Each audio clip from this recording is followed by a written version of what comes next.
Hey guys, what's up? Dingo Crikey here with another commentary video, this time to discuss upcoming Generation 2 themed Combiner Wars figures.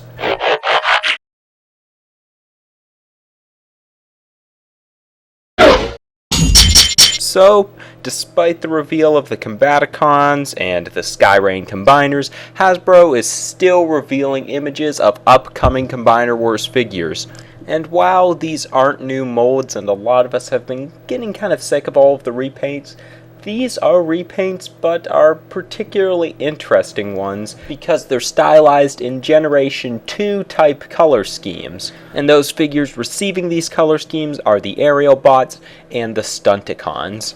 From the information I can gather, these are based on the Generation 2 versions of these characters, outside of the ones that aren't part of the traditional teams, such as Blackjack and Powerglide.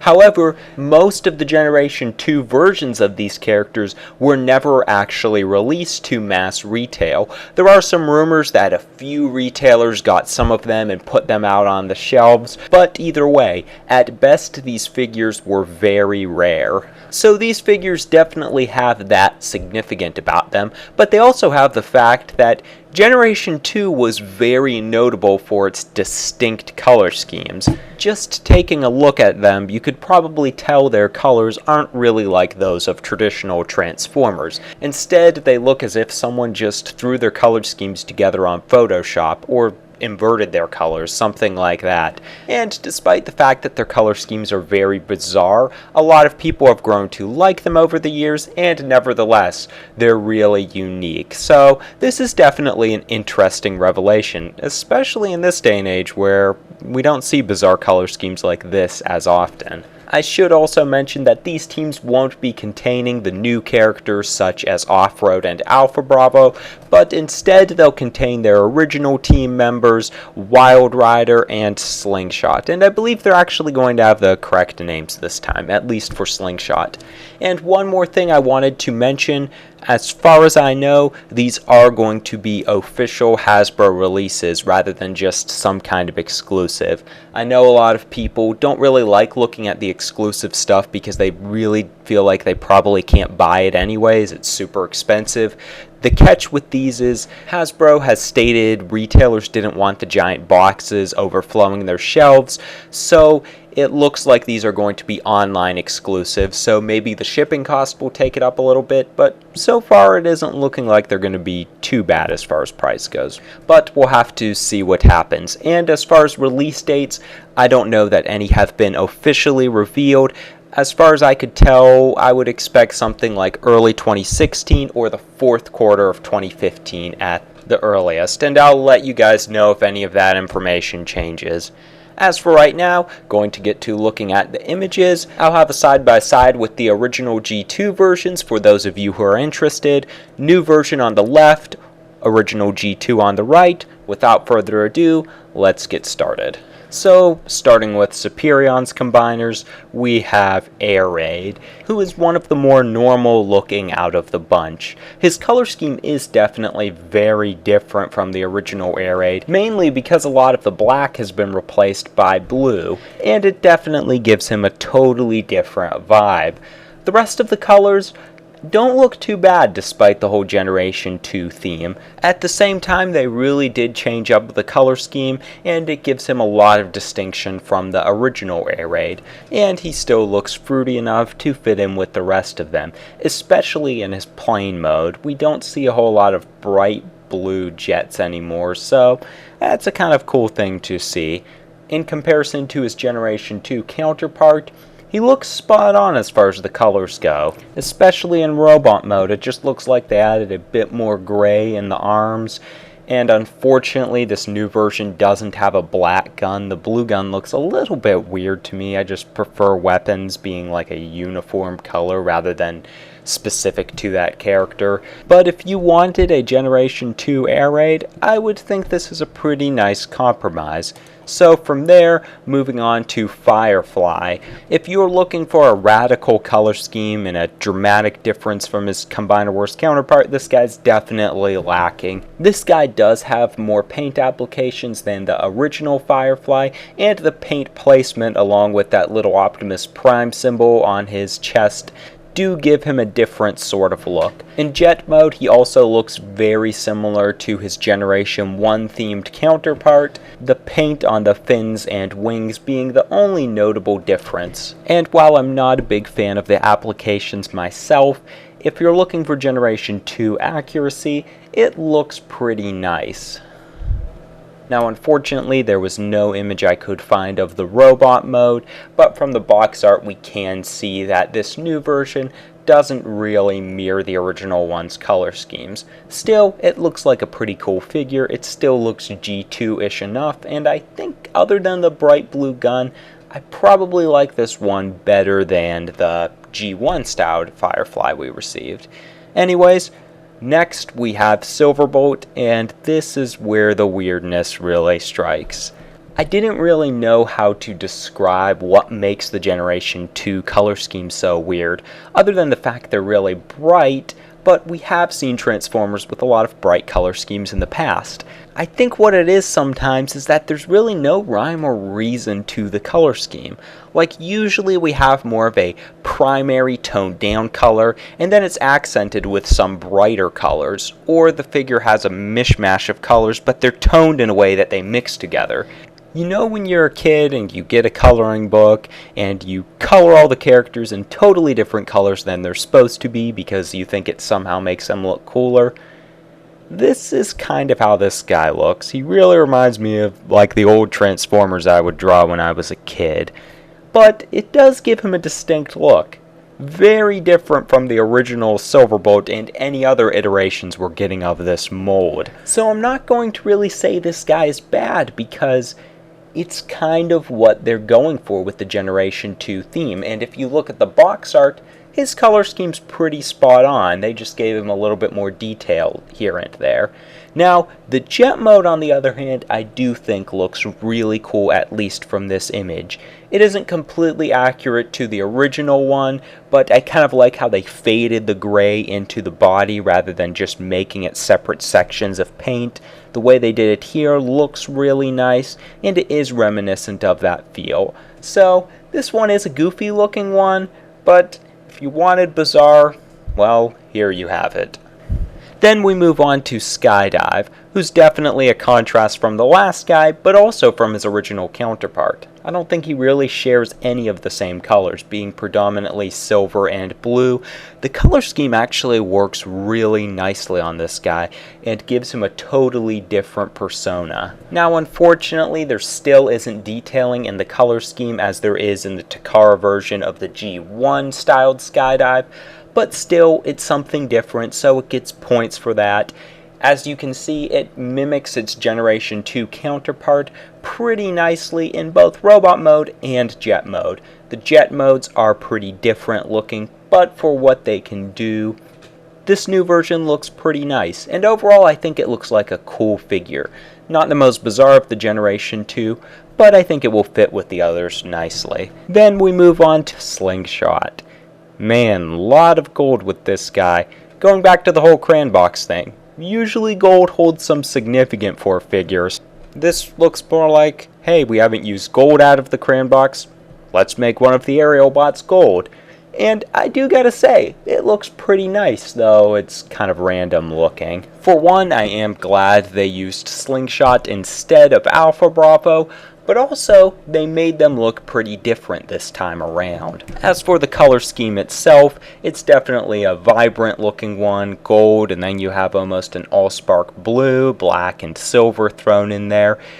There's a lot of contrast, but I think it looks pretty good together on these images. Once again, it's not a consistent color scheme, but I don't think anyone's looking for that with Generation 2 styled figures. With that said, I think this one does look pretty cool. Now, in plain mode, the stripes on the wings of the jet, I know it's Generation 2 accurate, but it looks pretty weird with the rest of him. He kind of looks gaudy, and then he has almost like tiger stripes on his wings. It's just too much randomness. I think it works better with the original one's color scheme, where he's more of a dark sort of jungle-ish color. The stripes fit in better. This one, they didn't take that from the original color scheme, so it looks a little misplaced. And I guess I should mention that Slingshot is pretty different looking from his Generation 2 counterpart. Mainly his colors are more vibrant. And I don't really mind that, but it would have been interesting to see what he would have looked like with more accuracy. Anyways, we do have one more, that is Powerglide, though I don't believe this guy had a Generation 2 counterpart. They did include him with the set, and I think they did a nice job at making him fit in with the rest of them. We've seen a lot of silver throughout with Air Raid and Skydive, and they took some of that silver along with the red from the other figures, so this guy should look pretty nicely with the rest of them. The color scheme itself I think is pretty cool and seems like one that could work on non-G2 styled Transformers. I'm not a big fan of the big bright red arms. It has a goofy look of some guy wearing a sleeveless shirt and his arms are all sunburnt. Yeah, it's just kind of weird looking to me. But the color scheme itself is cool. The big symbol on the chest is definitely eye-catching. And I think the plane mode also looks great. Maybe even better than the robot mode. So that sums up all of the individual ones. Next, we move on to their combined form, Superion. This is definitely an interesting one to see because we have all these different colors. Kind of wondering how they combine together. And they actually look pretty nice. Obviously there's a good amount of variation, but they kind of have a consistency of colors thrown in there that helps it to look nice all together, and the blue hands definitely help as well. Some of the non-painted areas, as you could see in his upper legs and the torso, mainly in Silverbolt's parts, do look kind of weird, but other than that, I'm happy with this combined form, and it doesn't look as awkward as I might have originally thought, yet still very G2-ish. So that sums up Superion. Next, moving on to Menasor. And we start off with Aqua Barney Breakdown. Yeah, I think this guy lets us know right off the bat that the Stunticons are going to be weirder looking than the Aerialbots. This guy's color scheme isn't as loud as some of the others, but it is very odd looking. I don't really know what to make of him, honestly. It is kind of cool, but something about it on this mold just looks a little off. And we can also see they didn't directly mimic his G2 colors. These colors seem to be much darker, which is kind of unfortunate. I think the original ones would have worked better. He also has kind of an odd blue face, which the original one did have, but I'm not sure how I feel about that. I know these G2 versions are supposed to be different, but usually I like when they keep face colors in the range of silver, white, light blue, that kind of thing. Overall, his colors aren't bad colors, I just feel like the placement is kind of weird looking. Now for the car mode, it isn't fully G2 accurate, but it does look really cool. So he gets kudos there. Overall, decent looking G2 figure. Definitely gives that whole weird vibe. Then we move on to Wild Rider. And this guy's colors have been totally flipped upside down as well. Wild Rider used to be the dark, menacing looking guy. And I guess now I understand why he looks so grumpy. I mean, picture you were that awesome looking black and red sinister Decepticon and you wake up with these colors. They do look weird on him with that persona and his build. These colors look a little bit too vibrant. And the face altogether along with the purple, it is odd looking, but overall I don't hate the color scheme. I think the colors work together decently. It's definitely an eye-catching one. There are some of the color placement things I don't like, but I do think they did it better than Breakdown by a long shot.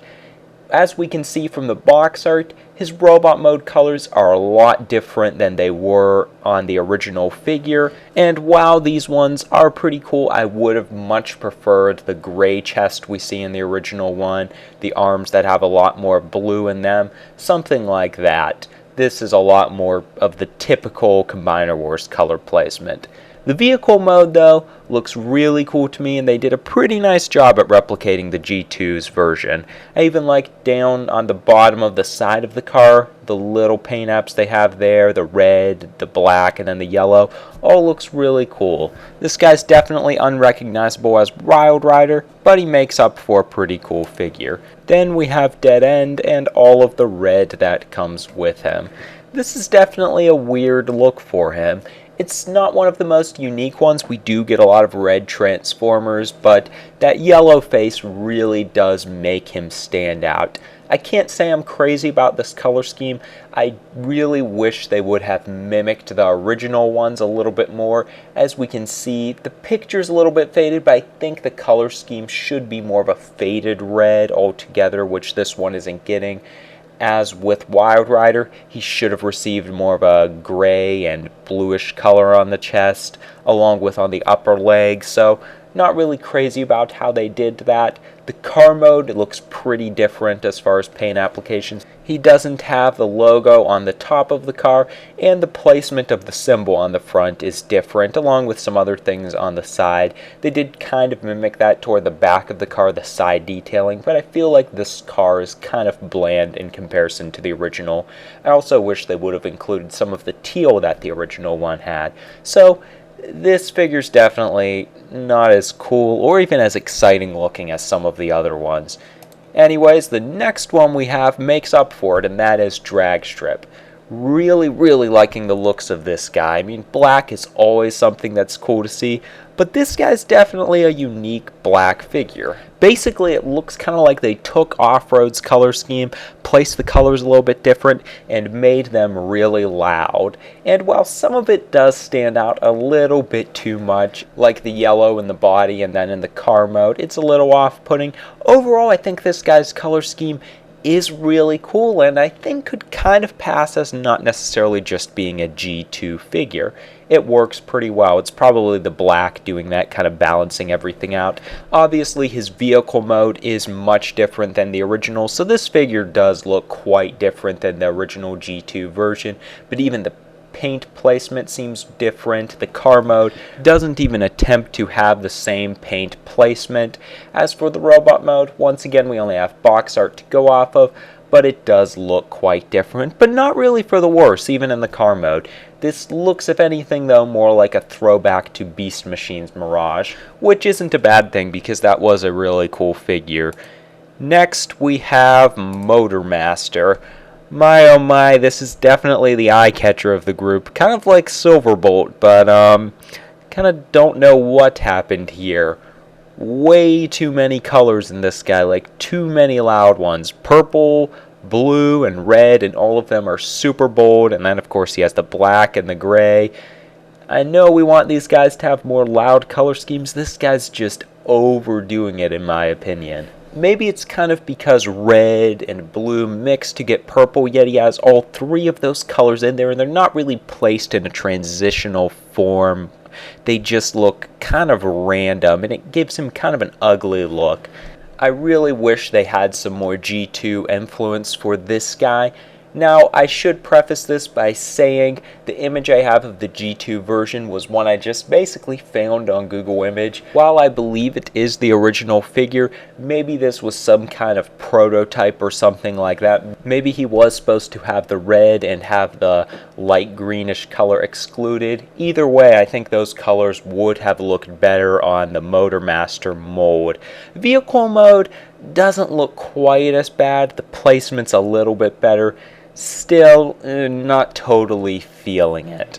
Definitely could have benefited from some of that light green. And I know some people might say, well, then it would be kind of like Breakdowns, and I didn't like Breakdowns' color scheme, but I think if they did the placement right, didn't overdo the light green, and they kept that darker blue in there, I think they could have evened it out better so it would look nicer. But anyways, moving on to the last of the group, the oddball, and that is Blackjack. Obviously, we don't have a G2 comparison here, but this guy's color scheme seems to follow suit with the rest of them. I'm glad they kept in the purple and the light blue, as we see a lot of the other figures had at least one of those colors, so it makes him mesh with the rest of them.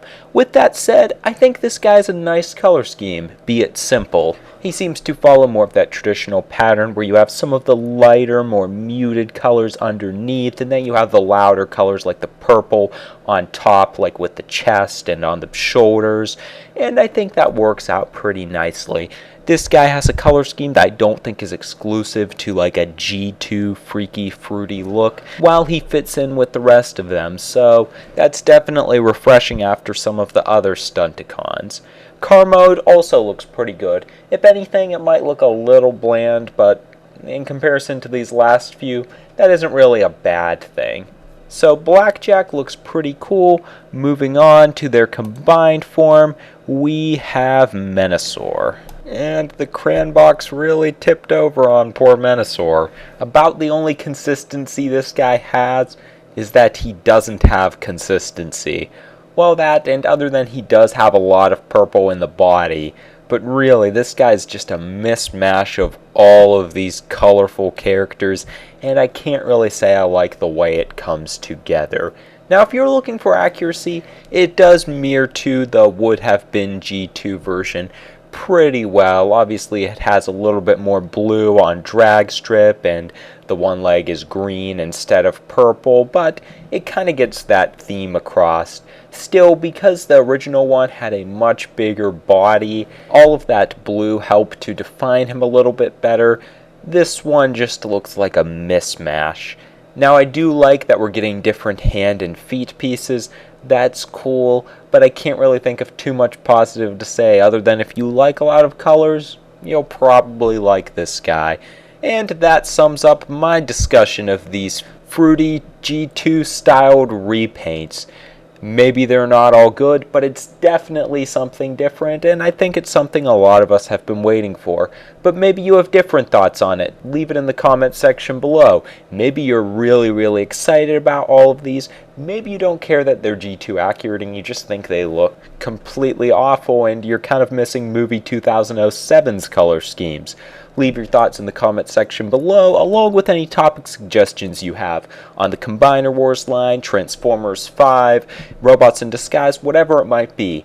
Now, I don't generally do Combiner Wars as often because not as many people seem crazy about those videos. I enjoy doing them. I think it's an interesting line, though it's not my favorite. So if you do enjoy seeing more videos on the Combiner Wars line, drop it off in the comment section below to let me know. Anyways, that's it for this one. Stay tuned for more Transformers news and commentary.